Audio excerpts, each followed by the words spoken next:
Well, controversy has been building for some time about the proposed Chinese-owned Shenhua watermark mine at the Liverpool Plains in the New England area of New South Wales. We know the Federal Agriculture Minister Barnaby Joyce, whose electorate this mine would be built in, is strongly opposed to it. He's been making that clear even after it was approved, or given the approval by his cabinet colleague, the Environment Minister Greg Hunt. There's still an approval required by the New South Wales government. Barnaby Joyce isn't alone here. Of course, a lot of locals, particularly farmers, are very concerned about this. We know broadcaster Alan Jones this week has been railing against it as well.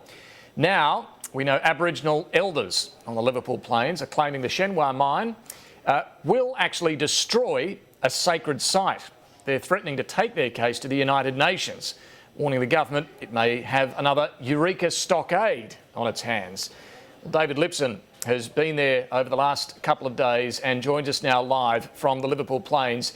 Tell us exactly where you are, David, and this site, was it considered in the approvals that were given so far, the sacred site we're talking about? Yeah, g'day David. I'm, well, in an area called Breeza, which is about half an hour out of Gunnedah, not too far out of Tamworth as well, right on the Liverpool Plains. You can see the famous black soil behind me. And what we're talking about when it comes to this sacred site is what's known in this area as the grinding grooves. They're located right on the ridge, on the horizon behind me. That's where the Shenhua mine is actually going to happen. Not on the plains, but up on the ridge. And the grinding grooves themselves may not look like too much to you and me, but they are considered to be sacred by the Indigenous people of this land because they were actually ground out sometime in the last couple of hundred years by their ancestors when they were going into battle against the European farmers of this area. They were ground out as the Indigenous people were sharpening their spears and axes. And yes, this was considered in the approvals given so far, but what's extraordinary about it is among all of the archaeological surveys that have been taken place, what Shenhua is going to do and been given approval for is to actually remove these sacred sites, these artefacts, some of them as big as buses, set them aside for 17 years or so until the mine is finished, and then put them back. And that has left the Indigenous elders of this area up in arms. I spoke to some of them earlier. In a house on the outskirts of Gunnedah, a group of Indigenous elders is meeting to discuss how to take on a new invader. I think we owe it to those elders that are gone to keep battling on the way we are. You know, the support will come. The Chinese state-owned Shenhua mine will be built on the ridges adjoining the fertile soil of the Liverpool Plains. The government and the mine insist it won't impact on agriculture. The farmers are far from convinced. What's certain is that the 3 open pits will cut right through a sacred Indigenous site. These grinding grooves are like a war memorial to non-Aboriginal people, how they respect. The Gummeroi people have turned around and fought resistance against European settlement. It took them another 100 years to conquer the Gummeroi people because of the resistance they put on. These grinding grooves are an area where these fellows went back, retreated, turned around, sharpened their tools, ready to go in the next battle. This is why these sites are important to me as an Aboriginal person, important to our elders. Ever since the land was bought up by Shenhua, these elders and their children haven't been able to access the site. All they have now to share with the next generation are a few photos. That's where they used to camp up on top of Watermark Mountain. That goes back in for about 30 to 40 odd metres, back into the side of the mountain, and that's where they used to live. And they're distraught at what'll become of their heritage. I don't want to see my culture destroyed. Destroying our culture, well, you may as well you destroy an Aboriginal people. We've had elders crying, you know, out on site, begging PAC to save these, you know, and yet they turn around and give the mine a ticket of approval. To get the green light, Shenhua says it's gone through an exhaustive process, including close to 80 archaeological surveys, most of them on foot, and all in compliance with the regulations of the New South Wales government and in consultation with some, but not all, of the elders of the owners of the traditional lands. And extraordinarily, to try and protect the artefacts, the company plans to remove them, set them aside, and then return them once the site is rehabilitated. And the elders say that and the New South Wales government approval makes a mockery of their connection to land and country. Once you move the site, it takes the integrity away. The site's destroyed.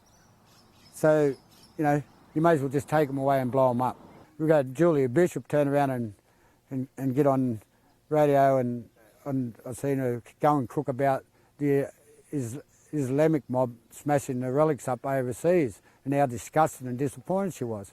Well, I just find that hypocritical because here she is, her own government is destroying Aboriginal culture and heritage at 100%. United by a common goal, they're linking up with the enemies of their ancestors, the farmers, to try, against the odds, to turn the tables. You've got the farmers going to court, you've got the Koala Foundation taking them to court, and we've also, the Aboriginal community, have got a Section 9 and 10 under the old ASIC Act. You know, we've put that in and Mr Hunt has to deal with that. So, you know, it hasn't stopped yet and we'll continue to fight. And if push comes to shove, we'll take it to, you know, we'll take it out of Australia because we're not going to get a fair go in Australia in regards to our Aboriginal culture and heritage. So what's the UN? Yep. If they want another Eureka stockade, bring it on. On the Liverpool Plains, David Lipson, Sky News.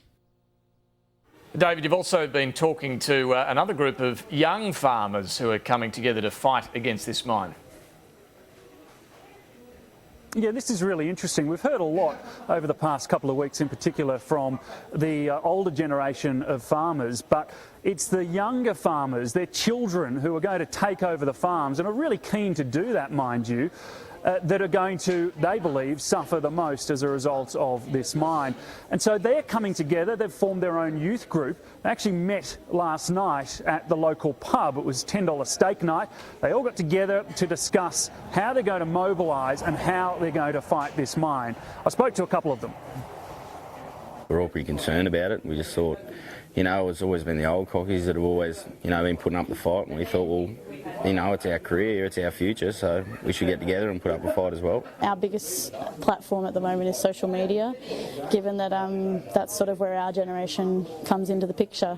So we're using social medias like Facebook and Twitter as strongly as we can to encourage the wider community. Like, we've had people from interstate, from all the cities, really supporting the fact that they think this mine is wrong, and if they think this mine is wrong and they haven't even visited the plains, you can imagine what we think when we're here all the time. So they're trying to look at ways to fight this. It's probably important to point out that we are very close to the end of the process. It has been said many times that New South Wales government is yet to approve this. Well, they have really approved this in many ways.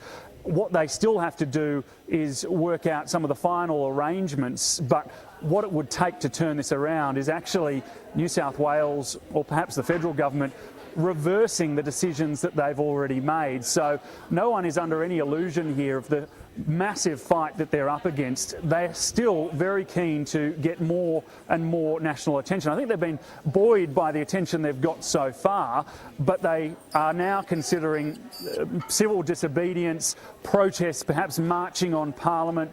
There's talk of driving tractors to Sydney or Canberra. All of this is being worked out and I suppose will be finalised sometime in the coming days and weeks, because they see this as more than just Shenhua. They see this as something of a line in the sand that they need to draw, because it's not just Shenhua that has its eyes on the coal seams in this region.